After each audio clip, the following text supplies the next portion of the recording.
Good morning, good morning, good morning, Niner fans. How are we doing? How are we feeling? Niners are making moves today, and I don't think they're done. According to Mike Silver, he says we aren't done after this Collins trade. Yeah, we heard that, Zach. How are we feeling today? I like the Maliek Collins trade. I think that was fantastic value. The Niners get him for a seventh round pick. The seventh round pick, 49ers fans, not bad for a guy that can come in, plug the gaps. He's a good quality defensive tackle. You lose Armstead, you lose Kinlaw, and you go and get Jordan Elliott and Maliek Collins, two dogs, grimy players, just gritty defensive tackles that could stuff the run. And, Collins, he can rush towards the quarterback, too, actually. He's a very, very, very stout interior pass rusher. So, honestly, the 49ers are stacking the depth. They're giving Chris Kasurik more ammunition on that defensive line. So, how are we feeling, ladies and gentlemen? The 49ers made two moves today. Early in the morning at 3 a.m., they got Erik Kendricks, a solid veteran linebacker, former All-Pro. This guy is really good in coverage. He's got like several consecutive seasons of 100 tackles. He's a very good linebacker. They add him to the mix. You got Dre Greenlaw coming off an injury. So now you can kind of ease him back. You got two rookies from last season entering their second year, Winters and Jalen Graham. You can kind of mentor them and give someone to help them out and figure things out with the veteran in the locker room. Gives Fred Warner a locker, so that's a great move. But the Maliek Collins move, man, just a gritty defensive tackle. You're losing depth on the D line, but you added more. You got a guy that, again, is a very good pass rusher from the inside. He's really good at stuff in the run. I got some stats here. Maliek Collins, he's 12th among defensive tackles last season in pass rush win rate at 13.9%. He was ranked third in that category in 2022. He's a very good interior lineman in terms of pass rushing. The guy is very good. Let me pull up a couple more stats for this guy. Maliek Collins, again, seventh round pick. Since 2022, he has 85 quarterback pressures, 18 QB hits, and 8.5 sacks. The guy's a dog inside. And then yesterday they got Jordan Elliott. 49ers really did some good work. Two guys that are not going to break the bank, but you give Chris Kasurik, the best defensive line coach in the NFL, some more help, some more fire on that line. You lose a guy like Kinlaw, you lose a guy like Armstead, who I love them both, but hey, they were injured throughout their career. Now you got some dogs in there that are durable, and then you added a couple other players on that line. So honestly, I think the 49ers are really, really doing a great job. I think they're cooking, and I don't think that we're done yet. So let me know what you guys think about these moves in the comments. Is there anybody else that you still think that the Niners could go and get? I know there's big names out there, but I don't think the 49ers are worried about big names. I don't think they want to make a splash name. They're getting players that fit their system. They're getting people that they feel that can help them out. That's what the 49ers do every year. They go get defensive linemen. They go get guys that, they understand can work for their system, that, Chris Kasurik and whoever else is the coach can really coach you up. And that's what they do. I get it. There's splash names, and we always love the splash names because those names sound great, and we're like, oh, man, imagine if so-and-so's a Niner. Imagine if Joey Bosa, imagine if Christian Watkins. Like, yes, it'd be cool, but you can't pay everybody, especially when you have homegrown talent. And one thing I keep stressing is the 49ers, they love the draft. They love homegrown talent. They love to get players. Look at case in point, Fred Warner, George Kittle, Brandon Ayuk, Deebo Samuel, Nick Bosa, just an example. All those players were homegrown drafted players by the 49ers, and they're going to reward them as they should. So, honestly, I think the 49ers are doing a great job so far. Again, not a splash signing, but it's a very good depth signing, and that's what you need is depth. The 49ers still have a fantastic team, a Super Bowl roster, and overall they continue to add to their holes. We went into free agency needing defensive linemen. Like, let's be honest, Randy Gregory, Chase Young, Javon Kinlaw, Arik Armstead, surprisingly, all those guys, Clelin Ferrell, are not coming back. So what do? They went out and they got Erik Kendricks. They went out and got, Leonard Floyd, Yetur Gross-Matos, Jordan Elliott, and now Maliek Collins. They added defense to this front line, and of course they needed a linebacker because of the Greenlaw injury. So they've done what they needed to do. This sets them up in the draft to go and get offensive line that everybody's screaming at them to get. There's not a great offensive lineman, free agency class right now. So maybe you go address that in the draft. Maybe you trade up. and you go and get an elite offensive lineman, because eventually you're going to need one. You need to eventually take a guy to help replace Trent Williams down the line. You need to upgrade, Colton McKivitz. So we'll see.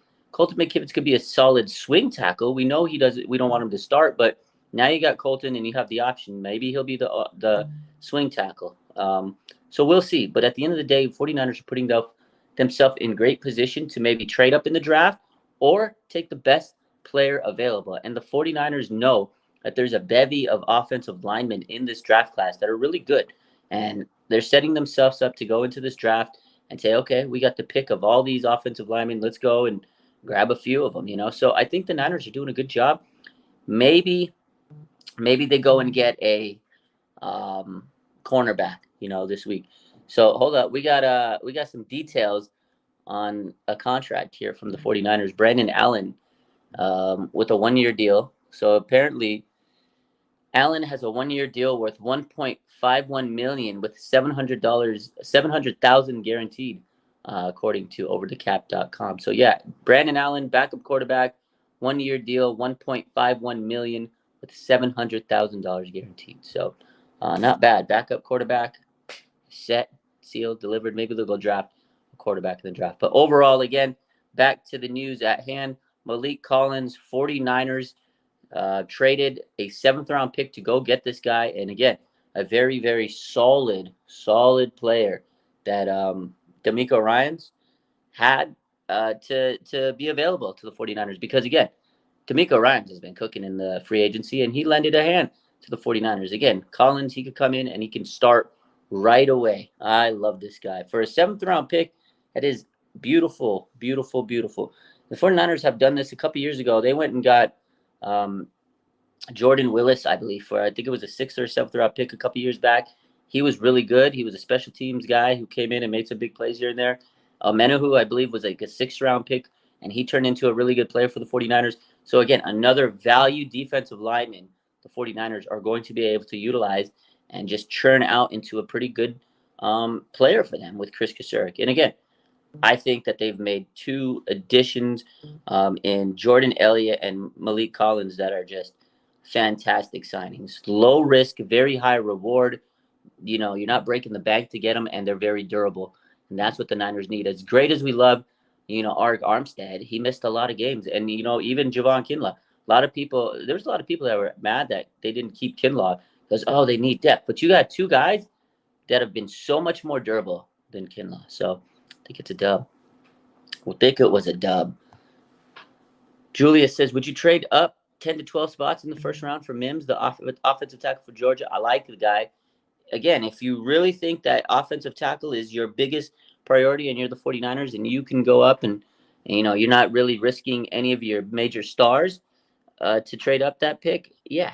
But the thing is, you have to know the teams that are up ahead of you and do they want an offensive lineman? You got to kind of know the draft and what are they looking for. So Niners have the 31st pick. You have to offer it to a team that's really not looking for a star-studded player at that top, 15 spot. So we'll see. We'll see how it goes. I do think the 49ers could trade up in the draft, but it's not necessarily entirely going to make or break their draft.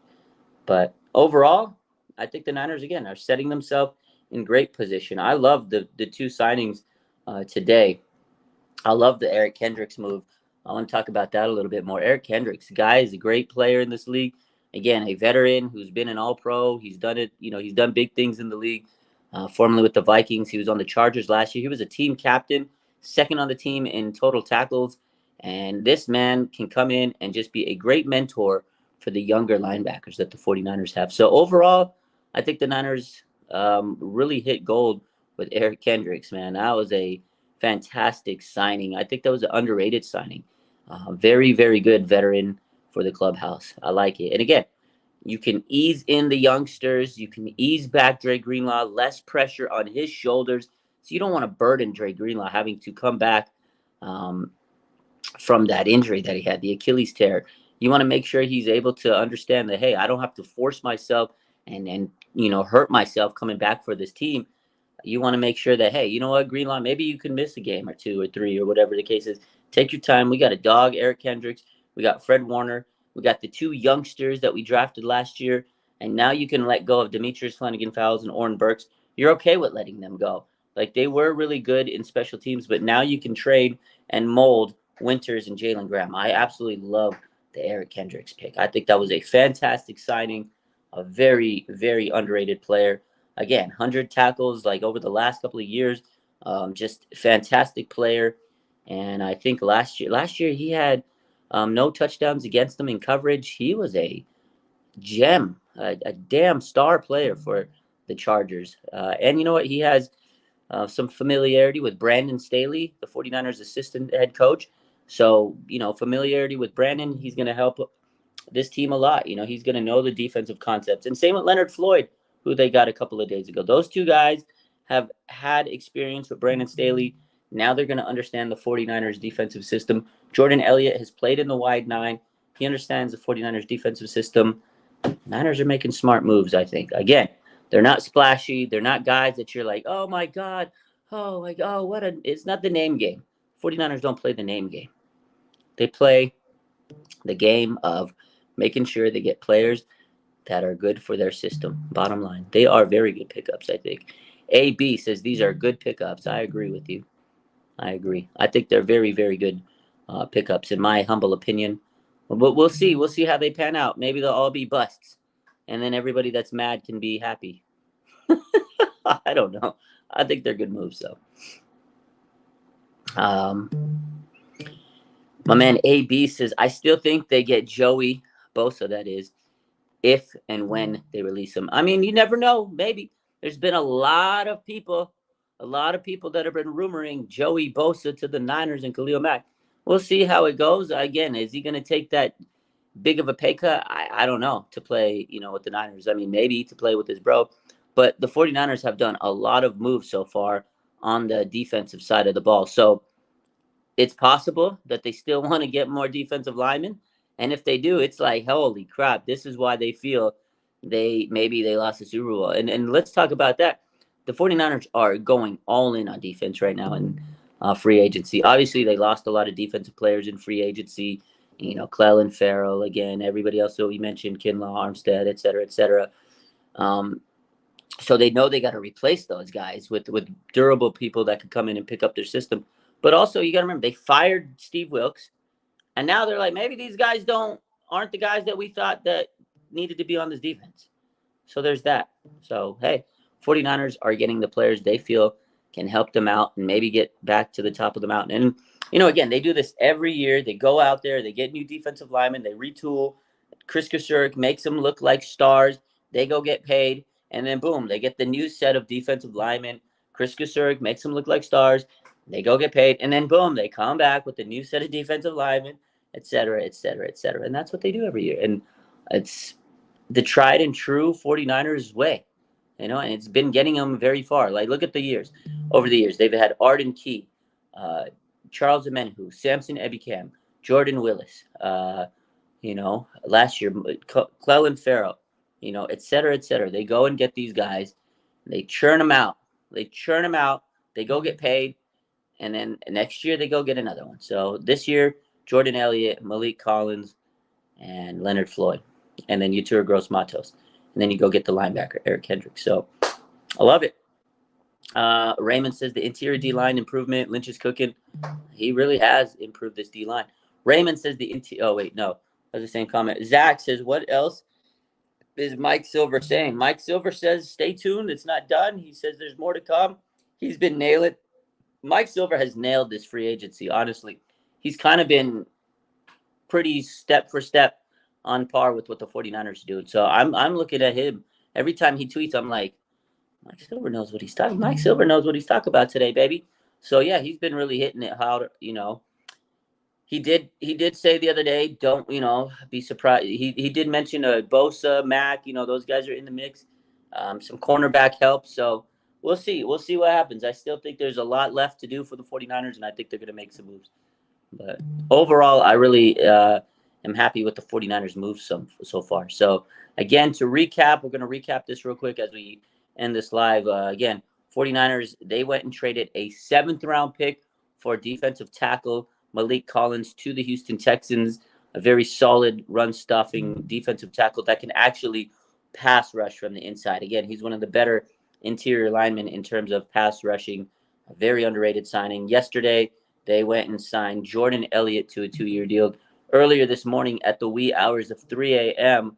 in the morning on the West Coast, they went and signed linebacker Erik Kendricks, a free agent who was released recently from the LA Chargers, formerly of the Minnesota Vikings, and also on the legal tampering period Monday, they went and signed Leonard Floyd, and they also signed Yetur Gross-Mato. So far, that is your 49ers offseason. All defensive moves. They did go ahead and offer a second-round tender to Juwan Jennings. We're hopefully waiting for him to sign that. So far, that is the offseason in a nutshell, and we are expecting Arik Armstead to be released sometime this afternoon. That is the news. We'll talk to you a little later. I hope you guys are having a wonderful day. 49ers are making moves. Be happy. Take care. I love you. Go Niners.